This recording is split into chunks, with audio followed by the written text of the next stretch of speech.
ভারতের অতি আলোচিত নির্বাচনের ফলাফল প্রায় পুরোটা তৈরি হয়ে গেছে। আমি প্রায় বলছি কারণ আমি এই ভিডিওটা যখন রেকর্ড করছি গতকাল রাতে, তখন পর্যন্ত আসলে সবগুলো সিটের রেজাল্ট পুরোপুরি ডিক্লেয়ার্ড হয়েছে এরকম না। আমরা যে রেজাল্টটা জানি সোফার সেটা হচ্ছে, মানে আমি এই ভিডিও করার সময় যেটা জানি সেটা হচ্ছে জিতে গেছে এবং এগিয়ে আছে এরকম সিটের সংখ্যা। নানা কারণে ভারতের এই নির্বাচনটা দীর্ঘকাল আলোচিত হবে এবং এটা শুধু আমাদের দেশ বা এই মানে সাবকন্টিনেন্টে না, এটা সারা পৃথিবীর একটা গুরুত্বপূর্ণ আলোচনার বিষয় বলে আমি ব্যক্তিগতভাবে বিশ্বাস করি। ভারতে এই নির্বাচনটাকে ঘিরে একটা ভবিষ্যৎ রাজনীতির ইশারা আছে। ভারত তো বটেই সারা পৃথিবীর জন্য, সেটা হচ্ছে আইডেন্টিটি পলিটিক্স, যেটা সারা পৃথিবীতে বেশ জাঁকিয়ে বসার চেষ্টা করছে। এই যে সামনে আমেরিকান নির্বাচন আছে, ওখানেও ট্রাম্প এক ধরনের আইডেন্টিটি পলিটিক্স করেন, হোয়াইট সুপ্রিমেসির। মানে আইডেন্টিটি তো বিভিন্ন ফর্মে হতে পারে, কেউ রেস দিয়ে, কেউ রিলিজিয়ন দিয়ে, কোনো না কোনো ফর্মে কেউ কেউ করেন।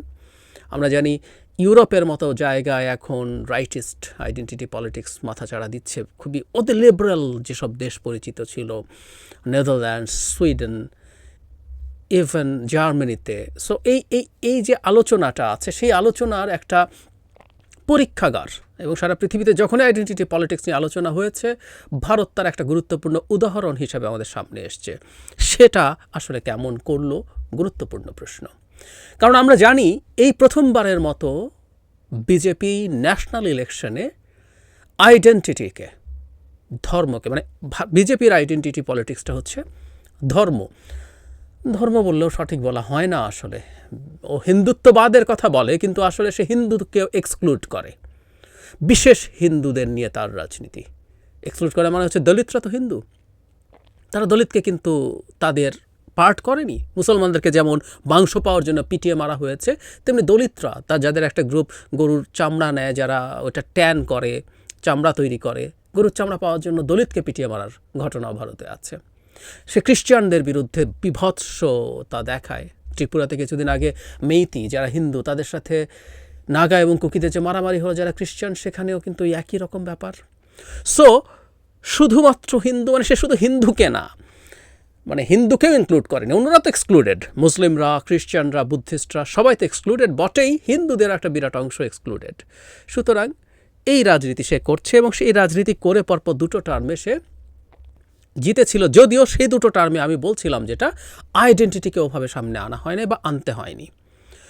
14 সালের নির্বাচনে অ্যান্টি ইনকাম্বেন্সি ফ্যাক্টর ছিল, কংগ্রেস ক্ষমতায় ছিল, তাদের বিরুদ্ধে মিসম্যানেজমেন্ট, দুর্নীতি এসবের অভিযোগ ছিল। এবং আমাদের মনে থাকার কথা, আন্না হাজারে তখন দুর্নীতির বিরুদ্ধে ধর্নায় বসেন। এই যে আজকের আম আদমি পার্টির কেজরিওয়ালরা, সেই ধর্না থেকেই উঠে আসা মানুষ, এবং সেটার ফলাফল চমৎকারভাবে গিয়েছিল তখনকার বিজেপির দিকে। এবং বিজেপি সেই নির্বাচনে তার ম্যানিফেস্টোতে কখনও হিন্দুত্ববাদ নিয়ে আলাপ করেনি, যদিও এটা একটা হিন্দুত্ববাদী দল। তার মূল আলাপ ছিল সবকা সাথ সবকা বিকাশ, সবাইকে নিয়ে উন্নয়ন, গ্রো করানোর চেষ্টার কথা বলা হয়েছে, দুর্নীতির বিরুদ্ধে স্টেপ নেওয়ার কথা বলা হয়েছে, গুড গভর্নেন্সের কথা বলা হয়েছে, পাচার করা টাকা নিয়ে আসার কথা বলা হয়েছে, এনে অ্যাকাউন্টে হিসাব করে তারা বলে দিয়েছিল কত করে পাঠিয়ে দেবে সব ভারতীয়র অ্যাকাউন্টে। তারপর তারা চাকরি দেওয়ার কথা বলেছিল, কোটি কোটি চাকরি দেবে, একটা হিসাব দিয়েছিল বাৎসরিক কতগুলো চাকরি দেবে। সো মানুষকে ভালো রাখার মতো কিছু কিছু কাজ তারা করবে। 19 সালে মোটামুটি একটা জাতীয়তাবাদী ধাক্কা দিয়ে তারা জিতে গিয়েছিল। আমাদের মনে থাকার কথা, পুলওয়ামা, বালাকোট, ভারতের ভেতরে হামলা হলো, তার জবাবে পাকিস্তানের ভিতরে তথাকথিত সার্জিক্যাল স্ট্রাইক করতে গিয়েছিল, যেটা আমাদের মনে আছে নিশ্চয়ই। তার আউটডেটেড মিগ 21 নিয়ে সে অ্যাটাক করতে গিয়ে এটা ডাউন হয়েছিল। তাদের একজন পাইলট কোনো রকমে ইজেকশন সিট দিয়ে ইজেক্ট করেন, বেঁচে যান, পরে তাকে ফেরত পাঠানো হয়, মনে আছে নিশ্চয়ই আমাদের। যাই হোক, সেবার জাতীয়তাবাদকে উস্কে দিয়ে, মানে পাকিস্তানে গিয়ে অ্যাটাক করে আসার মতো শক্তিশালী প্রধানমন্ত্রী, এটাকে তারা পুঁজি করে জিতে যায় এবং আনবিলিভেবল রেজাল্ট হয়েছিল। 303 সিট পেয়েছিল বিজেপি এককভাবে, এবং জোটগত মানে এনডিএ 353 সিট পেয়েছিল। এবং এবার এসে বিরাট হাইপ তোলা হলো। হাইপটা হচ্ছে বিজেপি একাই পাবে 370 সিটস, এবং জোট এনডিএ মিলে 400 পার। মানে 370 সিটটা কতটা আমরা একটু বোঝার চেষ্টা করি। ভারতের পার্লামেন্টে, লোয়ার হাউসে, লোকসভায় সিটের সংখ্যা 543, এর 2/3 হচ্ছে 359 পেলেই আপনি 2/3 মেজরিটি হয়ে যায়, আপনি সংবিধান সংশোধন করার মতো সক্ষমতা আপনার তৈরি হয়। আপনি পাবেন 370, বিজেপি একা, মানে বিজেপি একাই 2/3 বেশ খানিকটা বেশি সিট পাবে। এই হচ্ছিল তাদের টার্গেট, এবং মোদি নিজেকে এই টার্গেটের জায়গায় নিয়ে গেছেন। শেষ পর্যন্ত কি হলো, এখন পর্যন্ত আমার হাতে যে ফলাফল আছে সেটা হচ্ছে এনডিএ জিতেছে এবং এগিয়ে আছে ধরলে 294 সিটস, এবং ইন্ডিয়া যে জোট কংগ্রেস নেতৃত্বাধীন 231 সিটসে তারা জিতেছে এবং এগিয়ে আছে, এরকম একটা পরিস্থিতি হলো তাদের মধ্যে।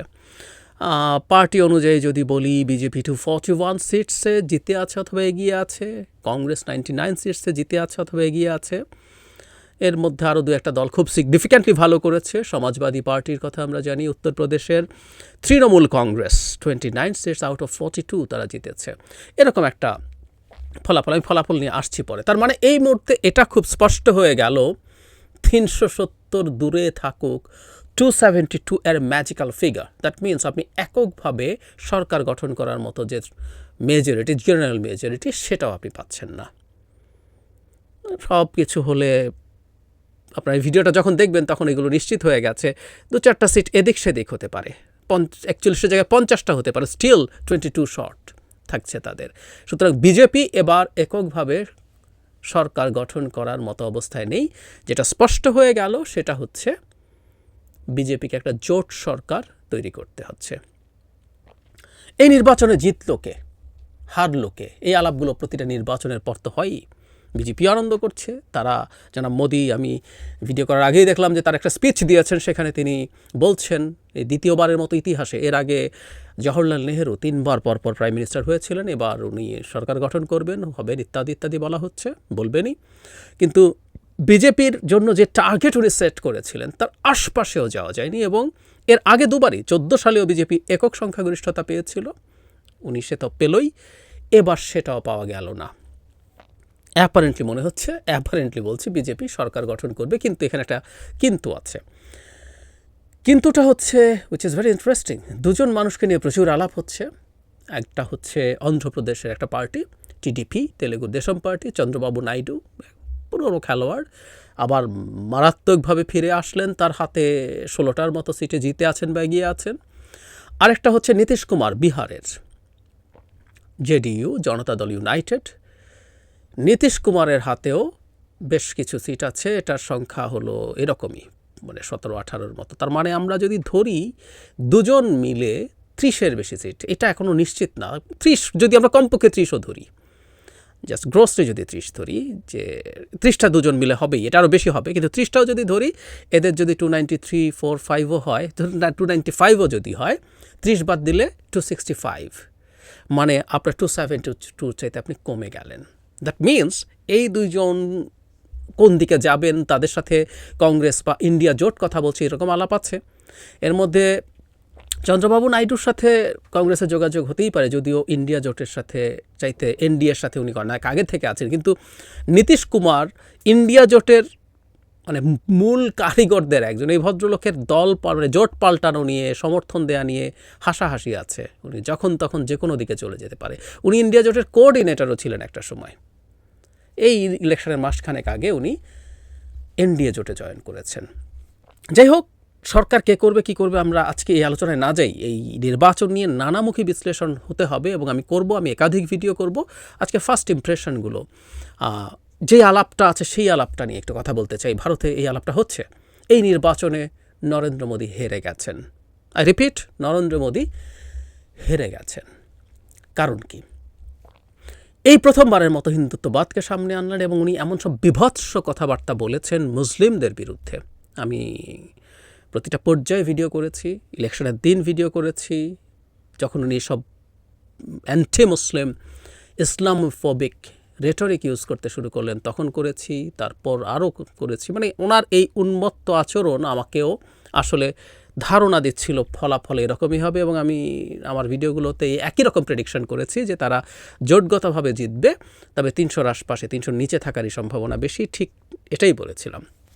যদিও মারাত্মক হাইপ দেখা গিয়েছিল, এমনকি এক্সিট পোল টোল বলে বহু কিছু আমাদেরকে দেখানোর চেষ্টা করা হয়েছে। যাই হোক, এই গেল পরিস্থিতি। এখন মোদি হেরেছেন কেন বলছি? যারা মোদি এই নির্বাচনটাকে তার পক্ষ বিপক্ষের গণভোটে পরিণত করেছে, এটা এই নির্বাচন না, আগেও মানে এটাই হচ্ছে তাদের কৌশল, যে তাদের এমন একজন মানুষ আছে যিনি তাকে ভোট দিন। আপনি বিজেপিকে অপছন্দ করেন কিন্তু মোদিকে পছন্দ করুন, উনি একজন পাওয়ারফুল মানুষ, who can make decisions fast. উনি নিজে ওনার 56 ইঞ্চি বুকে ছাতির কথা বলতেন, উনি পাকিস্তানের ভেতরে গিয়ে অ্যাটাক করে আসতে পারেন, ওই পারেন সেই পারেন, দেশকে একটা পরাশক্তি হিসাবে ইলুশন তৈরি করার চেষ্টা করেন, ইত্যাদি ইত্যাদি বলা হয়েছে। এবং এবারও তাই করছিল। মজার ব্যাপার, যেহেতু উনি করেছেন, হয়ে গেলে তো ক্রেডিট নিতেন, এর আগে ক্রেডিট নিয়েছেন উনি। উনি শুধু ভারতের জাতীয় নির্বাচন না, উনি রাজ্য নির্বাচনগুলোকেও আসলে একই রকম মোদির পক্ষে বিপক্ষের একটা রেফারেন্ডামে পরিণত করেন। সুতরাং মানুষ যখন তাকে তার আশপাশেও যেতে দেয় নাই, তাকে জেনারেল মেজরিটিও দেয় নাই, তার মানেটা হচ্ছে মোদি পরাজিত হয়েছেন, স্পষ্ট। মোদি ম্যাজিক নষ্ট হচ্ছে কিনা, শেষ হচ্ছে কিনা 1 মাস আগেই বলেছিলাম শেষ হয়েছে, যেদিন তিনি ভয়ঙ্কর রকম মুসলিম বিদ্বেষী বক্তব্য আনতে শুরু করেছিলেন। মনে আছে নিশ্চয়ই, মুসলিমদেরকে ইনফিলট্রেটর বলেছেন, উনি মুসলিমদেরকে অনেক সন্তান পয়দা করে বলেছেন, কংগ্রেস ক্ষমতায় আসলে হিন্দুদের সম্পত্তি, স্বর্ণ, মঙ্গলসূত্র নিয়ে সব দিয়ে দেওয়া হবে, বঞ্চিতদের জন্য যে quota, schedule tribe, schedule caste, OBC সবারগুলো নিয়ে মুসলমানদেরকে দিয়ে দেওয়া হবে। মিথ্যাচার করেছেন, অনেক কিছু করেছেন।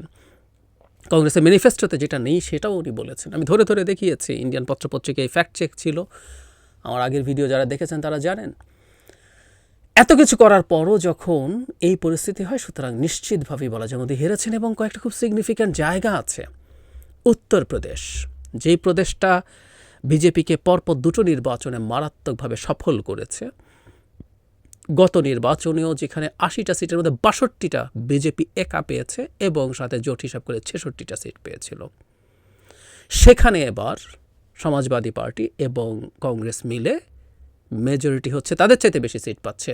তার চাইতে জরুরি কথা, এটাই সম্ভবত সবচেয়ে সিগনিফিক্যান্ট বিষয় এই নির্বাচনের, এই কম বেশির মধ্যেও, অযোধ্যার রাম মন্দির যে সিটে, ফয়জাবাদ, সেই সিটে বিজেপি হেরেছে। যে রাম মন্দির আপনি আধা সম্পন্ন অবস্থায়, মানে এটা নিয়ে ভারতের হিন্দু ধর্মগুরুদের মধ্যে সিরিয়াস ডিবেট হয়েছিল, আপনি একটা অসম্পূর্ণ মন্দিরে দেবতার প্রাণ প্রতিষ্ঠা করতে পারেন না, কিন্তু মোদি করেছেন ইলেকশনের আগে তাকে করতে হবে বলে। এবং তার জন্য এটা যেহেতু শাস্ত্রের বাইরে, আমাদের মনে থাকার কথা, আমি আমার জিও পলিটিক্স চ্যানেলে একটা ভিডিও করেছিলাম এটা নিয়ে। ভারতের সবচেয়ে বড় ধর্মগুরুরা, যাদেরকে তীর্থঙ্কর বলে, তারা এই প্রোগ্রাম অ্যাটেন্ড করা থেকে বিরত ছিলেন, কিন্তু মোদি ওটা করেছেন। শুধু সেটাই না, যখন পরিস্থিতি খারাপের দিকে ওনার কাছে মনে হয়েছে, উনি বুঝতে পেরেছেন, উনি গিয়ে রীতিমতো রাম মন্দিরে গিয়ে সাষ্টাঙ্গ প্রণাম করেছিলেন, মনে আছে আমাদের। সো এই রকম কতগুলো মেসেজ, গুরুত্বপূর্ণ সব মানুষ হারছেন। স্মৃতি ইরানি, যিনি গতবার রাহুল গান্ধীকে হারিয়ে দিয়েছিলেন, এবার রাহুল গান্ধী ওখানে না যাওয়ার পর কত রকম তুচ্ছতাচ্ছিল্য রাহুল গান্ধীকে করেছেন, কিন্তু সেই জায়গায় বেশ অখ্যাত একজন মানুষের কাছে, স্মৃতি ইরানির মতো কেন্দ্রীয় মন্ত্রী, শুধু কেন্দ্রীয় মন্ত্রী বললে ভুল হবে, পাওয়ারফুল কেন্দ্রীয় মন্ত্রী, আরও কেন্দ্রীয় মন্ত্রীরাও হেরেছেন, কিন্তু উনি হেরেছেন। আরও ঘটনা আছে যেটা আরও ইম্পর্টেন্ট। জনাব নরেন্দ্র মোদী গত বছর 5 লক্ষ সিটের, উনি উত্তরপ্রদেশের বারাণসী যে সিটটা আছে সেটা থেকে নির্বাচন করেন, 5 লক্ষ ভোটে উনি জিতেছিলেন ব্যবধানে। এবার ব্যবধান 1.5 লক্ষ, 3.5 লক্ষ কমে গেছে ব্যবধান। সুতরাং মোদি ব্র্যান্ডটা আর কাজ করছে না, এটা আগেই বোঝা যাচ্ছিল। সেই কারণেই বলছি মোদি পরাজিত হয়েছেন, শিওর। এর কি প্রভাব আছে, কি হবে না হবে, আবারও বলছি, আদতে তারা সরকার গঠন করতে পারবে কিনা সেটাও বড় প্রশ্ন। সেটা নিয়ে যখন সামনের দিনগুলোতে পরিষ্কার হবে, আমি সেটা নিয়েও কথা বলবো। কিন্তু এই মুহূর্তে আমরা যদি তাত্ত্বিকভাবে ধরে নেই যে এইভাবেই জোটটা আছে, তাহলে তিনি সরকার গঠন করবেন এবং আমরা বেশ দুর্বল একজন মোদিকে দেখতে পাবো।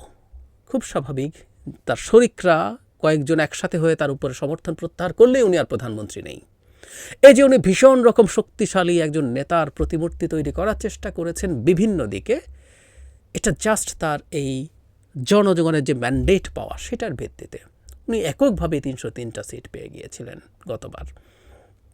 এবার যখন সেটা নেই, একটা দুর্বল সরকার হবে, এবং তাকে নানাভাবে আসলে চাপের মধ্যে পড়তে হবে। এবং আমি ব্যক্তিগতভাবে মনে করি জনাব মোদি তার দলের মধ্যেও চাপের মধ্যে পড়বেন এবং পড়া উচিত। ওনার সাফল্যই ওনাকে দলের এই জায়গায় রেখেছিল এবং এখন সেটা রাখবার কোনো কারণ নাই। তার প্রতিদ্বন্দ্বীর এখন নতুন করে জায়গা তৈরি করার চেষ্টা করছে। আমরা এই নির্বাচনে দেখেছি যে তাদের অহংকার এমন পর্যায়ে পৌঁছেছিল, যে সংগঠনের কোল থেকে বা গর্ভ থেকে বিজেপির জন্ম, সে আরএসএসকেও চেয়েছিল বিজেপি আরএসএসকে কন্ট্রোল করবে। উত্তরপ্রদেশে যোগী আদিত্যনাথের সাথে সংঘাতে গেছেন উনি, কারণ আদিত্যনাথ পরবর্তী প্রাইম মিনিস্টার হওয়ার চেষ্টায় থাকেন কিনা। জনাব মোদি চান অমিত শাহ সেটা হোক, কারণ আদিত্যনাথ তার কথা শুনবে না সম্ভবত যদি হয়। আর যদি অমিত শাহ হয় তাহলে উনি মোদির কথা শুনে যাবেন। তাদেরকে তো মোদি শাহ এই জুটি হিসাবে দীর্ঘদিন কাজ করেছেন, ইজ এ টেস্টেড পারসন। তো সব কিছু মিলে মোদি খুব বাজে একটা ব্র্যান্ডিংয়ে মধ্যে ঢুকে গেলেন। মানে এক সময় মোদি ব্র্যান্ড ছিল, সেই মোদি ব্র্যান্ডটা ভেঙে পড়ল ফর শিওর। যেদিন উনি মুসলমানদেরকে গালিগালাজ করছিলেন সেদিনে ইট ওয়াজ সো অবভিয়াস যে উনি বুঝতে পারছেন যে ওনার আর সেই ক্যারিজমা নাই, যেটা for a very long period ছিল। এই নির্বাচনে খুব ব্রিলিয়ান্ট কিছু কাজ করেছে আমি মনে করি কংগ্রেস। সেটা হলো আইডেন্টিটি পলিটিক্সের জায়গায়, মানে ও কী করছে না করছে সেটাকে সে হাইলাইট না করে, মানে বিজেপি যেটা চেষ্টা করছিল তার আইডেন্টিটি ছড়িয়ে দিতে, কংগ্রেস করেছে কি রাজ্য অনুযায়ী লোকাল ইস্যুসগুলো, মানুষের ভালো থাকা খারাপ থাকার ইস্যুসগুলোকে প্রধান করে তুলতে পারছে। ইন্ডিয়া মারাত্মক বেকারত্ব আছে, আপনি বিরাট অর্থনৈতিক উন্নতি করছেন বলছেন, কিন্তু ওখানে ইয়াংদের মধ্যে চরম বেকারত্ব আছে, দ্রব্যমূল্য অনেক বেশি, মানুষ চরম সংকটে আছে, জীবিকার সংকট আছে, করাপশন আছে, অলিগার্করা, বিরাট বিরাট অলিগার্করা ভারতকে শুষে খাচ্ছে, এসব নানান অভিযোগ আছে। সব অভিযোগকে খুব চমৎকারভাবে রাজ্য ধরে ধরে ধরে ধরে ধরে ইন্ডিয়া জোট মানুষের সামনে নিয়ে আসতে পেরেছে এবং তার ফলাফল তারা এবার খুব চমৎকারভাবে নিয়ে আসতে পেরেছে। অ্যাট দ্য সেম টাইম যে জায়গাটা নিয়ে আরও যথেষ্ট আলাপ হচ্ছে সেটা হচ্ছে ভারতের গণতন্ত্র। মানে 370-400 বাদ দেই, গতবারের কাছাকাছি বিজেপি একক এবং জোট মিলে ভালো একটা সিট, গতবার হচ্ছে কমও যদি হতো, বিজেপি যদি 280-285ও হতো, জোট মিলে 315-20-25 হতো, বিজেপি এককভাবে যদি পেত তাহলে এটা ভারতের গণতন্ত্রের জন্য ক্ষতিকর হতো। আমি আপনাদের আগের একদিন একটা ভিডিওতে কিছুটা বলেছিলাম, একটা আলাদা ভিডিও ডিজার্ভ করে, সেটা হচ্ছে ভারতের নির্বাচন কমিশনকেও তারা কীভাবে ম্যানিপুলেট করার চেষ্টা করেছে। শেষ পর্যন্ত মোটা দাগে নির্বাচনটা তারা করেছে, কারণ ভারতে দীর্ঘ সময় ধরে সহি নির্বাচনের একটা ট্রেডিশন আছে, সেটা রয়ে গেছে। কিন্তু অ্যাট দ্য সেম টাইম এটা বলতেই হবে, মোদির যেই ধরনের মারাত্মক সব মন্তব্য করেছেন এগুলো সুস্পষ্টভাবে নির্বাচনী আচরণবিধি ভয়ঙ্করভাবে ভঙ্গ করে। স্পেসিফিক কোনো নোটিশও দেওয়া হয়নি, তার প্রার্থিতা বাতিল হওয়ার মতো পরিস্থিতিও হতে পারত, তার ক্যাম্পেইন বন্ধ করার মতো পরিস্থিতি হতে পারত নিদের পক্ষে। সেটা দূরে থাকুক, সতর্ক স্পেসিফিকলি করা হয় নাই। নানান অভিযোগ আছে। ভারত এই সময়ের মধ্যে তার ডেমোক্রেসির যে ডেক্লাইন, ডেমোক্রেটিক ব্যাকস্লাইডিং বলি আমরা, এখন পার্টলি ফ্রি, বাংলাদেশ যেমন পার্টলি ফ্রি, ভারতও পার্টলি ফ্রি। ভারতের প্রেস ফ্রিডম ইন্ডেক্সে বাংলাদেশের কাছাকাছি, সংবাদপত্রের স্বাধীনতা যে রিপোর্টার্স উইদাউট বর্ডার্সের সেটাতে, এবং সে কিভাবে রাষ্ট্রীয় সব প্রতিষ্ঠান ব্যবহার করেছে বিরোধীদেরকে নির্বাচনের আগে হিউমিলিয়েট করার জন্য আমরা দেখেছি। তো এনফোর্সমেন্ট ডিরেক্টরেট যেটা ইডি একে লাগিয়ে দিয়েছে বা লেলিয়ে দিয়েছে, আমাদের দুদককে যেমন দেওয়া হয়, এর পেছনে তার পেছনে কংগ্রেসের নির্বাচনী অ্যাকাউন্ট বন্ধ করে ফেলা হয়েছে। অ্যাট দ্য সেম টাইম আমরা কেজরিওয়ালকে চিনি, অরবিন্দ কেজরিওয়ালকে জেলে যেতে হয়েছে, উনি সুপ্রিম কোর্টের পারমিশনে অন্তর্বর্তী জামিন নিয়ে শেষ পর্যন্ত উনি চেষ্টা করতে পেরেছেন যে কিছুটা ক্যাম্পেইন করবেন, কিন্তু ওনাকে আবার জেলে যেতে হয়েছে। এই বিচার বিভাগও যে মোটামুটি স্বাধীনভাবে কাজ করছে, বিশেষ করে ভারতের সুপ্রিম কোর্ট, সেটার উপরে হস্তক্ষেপ আসবে না কে বলতে পারে। নানা রকম করাপশন অথচ চারদিকে হয়েছে, অলিগার্করা টাকা খেয়েছে, ইলেকশন বন্ডের স্ক্যাম হয়েছে, সব কিছু সামনে যখন আসলো পরিস্থিতি এই জায়গায়। সুতরাং ভারতের গণতন্ত্র বেঁচে গেল বিজেপি এবার দুর্বল হয়ে, এটা বলছেন সবাই এবং আমিও ব্যক্তিগতভাবে তা মনে করি। এবার যদি তারা আবার সংবিধান সংশোধন দূরেই থাকুক, একক মেজরিটি নিয়ে আসতো, তাহলে তারা অনেক আইন তাদের মতো করে করতো যেগুলো ভারতের গণতন্ত্রের জন্য ক্ষতিকর হতো।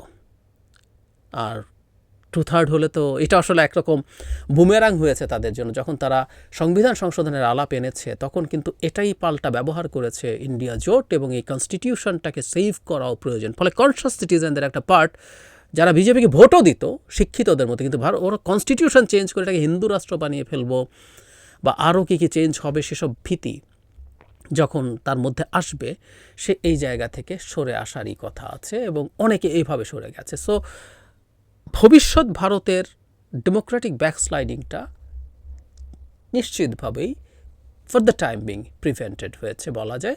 এটা ভারতের জন্য খুবই ভালো এবং এটা আমাদের জন্যও ভালো। কেন ভালো এবং ভারতের আইডেন্টিটি পলিটিক্সকে কেন আমরা এই একটা টেস্টিং গ্রাউন্ডে সেটা কাজ করলো না এবং কিভাবে ফেল করলো বলবো আমরা, এটাও খুব গুরুত্বপূর্ণ আলোচনার বিষয়। সেটা নিয়েও আমি খুব দ্রুতই আরেকটা ভিডিও করব। আপাতত ইটস আ ফার্স্ট ইমপ্রেশন।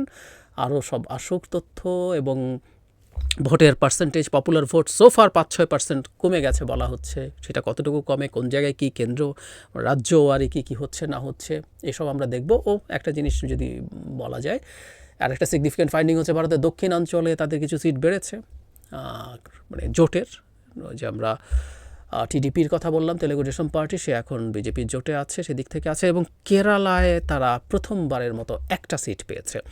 মানে জনাব মোদি যেটা করার চেষ্টা করেছেন, উনি দক্ষিণও জিতে ফেলবেন, সবচেয়ে বেশি সময় ওখানে দিয়েছে, অথচ উত্তরে যে সোকল হিন্দি হার্টল্যান্ড যে রাজ্যগুলো আছে সেগুলোতে তার ডিজাস্টার হয়ে গেছে।